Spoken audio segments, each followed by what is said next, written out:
بہت عرصہ پہلے ایک دور دراز ملک میں جس کا نام نورستان تھا۔ یہ قانون تھا کہ ہر سال بادشاہ تبدیل کیا جاتا تھا۔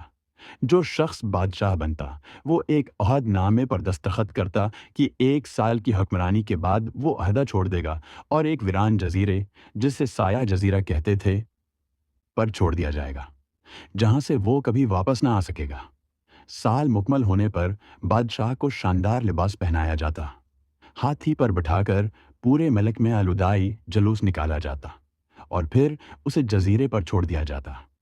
یہ لمحات بہت غمگین ہوتے کیونکہ سب جانتے تھے کہ جزیرہ جنگلی جانوروں اور ہاتھیوں کے لیے ایک بہت اہم مقام ہے، خطرات سے بھرا ہے۔ ایک روز جب نورستان کے لوگ اپنے پرانے بادشاہ شہریار کو سایہ جزیرے پر چھوڑ کر واپس آ رہے تھے، انہوں نے سمندر میں ایک تباہ شدہ جہاز دیکھا۔ ایک نوجوان جس کا نام ارسلان تھا لکڑی کے تختے کے سہارے زندہ بچا تھا۔ لوگوں کو نئے بادشاہ کی ضرورت تھی، سو انہوں نے ارسلان کو اپنی کشتی میں بٹھایا اور نورستان لے آئے۔ ابتدا میں ارسلان نے بادشاہ بننے سے انکار کیا، لیکن لوگوں کے اصرار پر وہ 1 سال کے لیے راضی ہو گیا۔ اسے تمام قوانین سمجھائے گئے، بشمول یہ کہ سال کے اختتام پر اسے سایہ جزیرے پر چھوڑ دیا جائے گا۔ بادشاہت کے تیسرے دن ارسلان نے اپنے وزیر دانش سے کہا، مجھے وہ جزیرہ دکھاؤ جہاں سابقہ بادشاہوں کو چھوڑا گیا۔ دانش نے بادشاہ کی خواہش پوری کی اور ارسلان کو سایہ جزیرہ دکھایا۔ جزیرہ گھنا جنگل ہے تھا جہاں جنگلی جانوروں کی خوفناک آوازیں گونجتی تھیں۔ ارسلان نے جنگل میں قدم رکھا اور وہاں سابقہ بادشاہوں کے ڈھانچے دیکھے۔ وہ سمجھ گیا کہ اگر اس نے کچھ نہ کیا تو اس کا بھی یہی انجام ہوگا۔ نورستان واپس آ کر ارسلان نے 100 مضبوط مزدور جمع کیے اور انہیں سایہ جزیرے پر لے گیا۔ اس نے حکم دیا کہ 1 ماہ میں جنگل صاف کیا جائے، خطرناک جانور مار دیے جائیں اور فالتو درخت کاٹ دیے جائیں۔ وہ ہر ماہ جزیرے کا دورہ کرتا اور کام کی نگرانی کرتا۔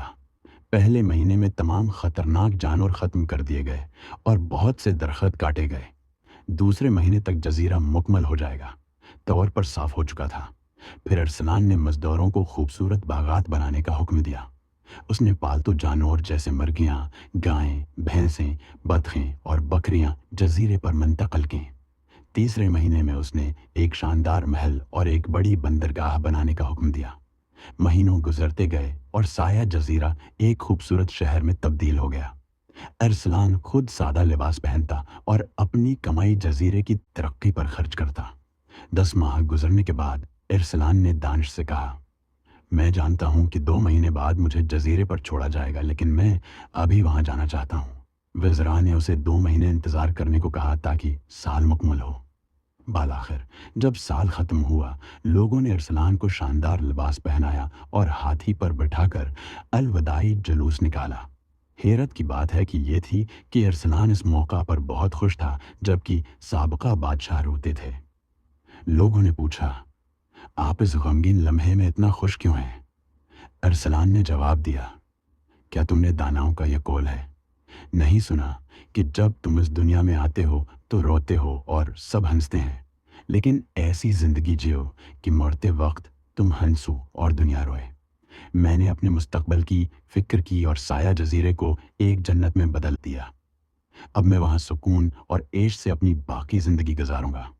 اس طرح ارسلان نے اپنی عقلمندی سے نہ صرف اپنا مستقبل محفوظ کیا بلکہ ایک ویران جزیرے کو خوشحال شہر میں تبدیل کر دیا۔